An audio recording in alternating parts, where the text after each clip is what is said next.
1 Corinthians chapter 7. Now for the matters you wrote about, it is good to abstain from sexual relations, but because there is so much sexual immorality, each man should have his own wife, and each woman her own husband. The husband should fulfill his marital duty to his wife, and likewise the wife to her husband. The wife does not have authority over her own body, but the husband. Likewise the husband does not have authority over his own body, but the wife. Do not deprive each other, except by mutual consent and for a time, so you may devote yourselves to prayer. Then come together again, so that Satan will not tempt you through your lack of self-control. I say this as a concession, not as a command. I wish that all men were as I am, but each man has his own gift from God. One has this gift, another has that. Now to the unmarried and widows I say this: it is good for them to remain unmarried as I am, but if they cannot control themselves, let them marry. For it is better to marry than to burn with passion. To the married I give this command, not I, but the Lord. A wife must not separate from her husband, but if she does, she must remain unmarried or else be reconciled to her husband, and a husband must not divorce his wife. To the rest I say this, I, not the Lord. If a brother has an unbelieving wife and she is willing to live with him, he must not divorce her. And if a woman has an unbelieving husband and he is willing to live with her, she must not divorce him. For the unbelieving husband is sanctified through his believing wife, and the unbelieving wife is sanctified through her believing husband. Otherwise your children would be unclean, but now they are holy. But if the unbeliever leaves, let him go. The believing brother or sister is not bound in such cases. God has called you to live in peace. How do you know, wife, whether you will save your husband? Or how do you know, husband, whether you will save your wife? Regardless, each one should lead the life that the Lord has assigned to him and to which God has called him. This is what I prescribe in all the churches.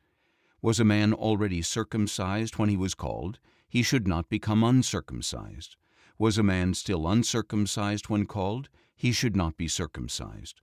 Circumcision is nothing, and uncircumcision is nothing. Keeping God's commandments is what counts. Each one should remain in the situation he was in when he was called. Were you a slave when you were called? Do not let it concern you. But if you can gain your freedom, take the opportunity. For he who was a slave when he was called by the Lord is the Lord's freedman. Conversely, he who was a free man when he was called is Christ's slave. You were bought at a price. Do not become slaves of men. Brothers, each one should remain in the situation he was in when God called him. Now, about virgins, I have no command from the Lord, but I give a judgment as one who, by the Lord's mercy, is trustworthy. Because of the present crisis, I think it is good for a man to remain as he is.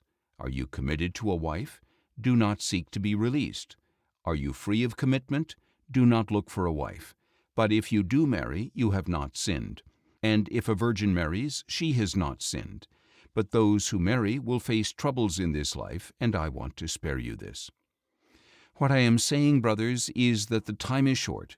From now on, those who have wives should live as if they had none, those who weep as if they did not, those who are joyful as if they were not, those who make a purchase as if they had nothing, and those who use the things of this world as if not dependent on them. For this world in its present form is passing away. I want you to be free from concern. The unmarried man is concerned about the work of the Lord, how he can please the Lord.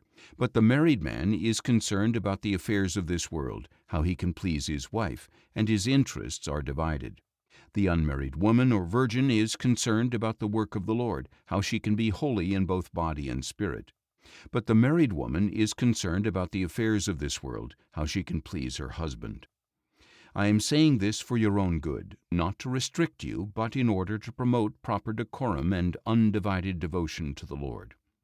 However, if someone thinks he is acting inappropriately toward his betrothed, and if she is beyond her youth and they ought to marry, let him do as he wishes. He is not sinning. They should get married.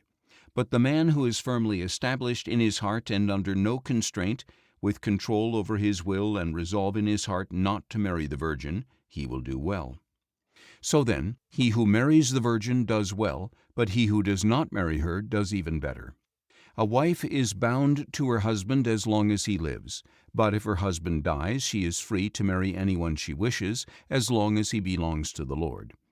In my judgment, however, she is happier if she remains as she is, and I think that I too have the Spirit of God.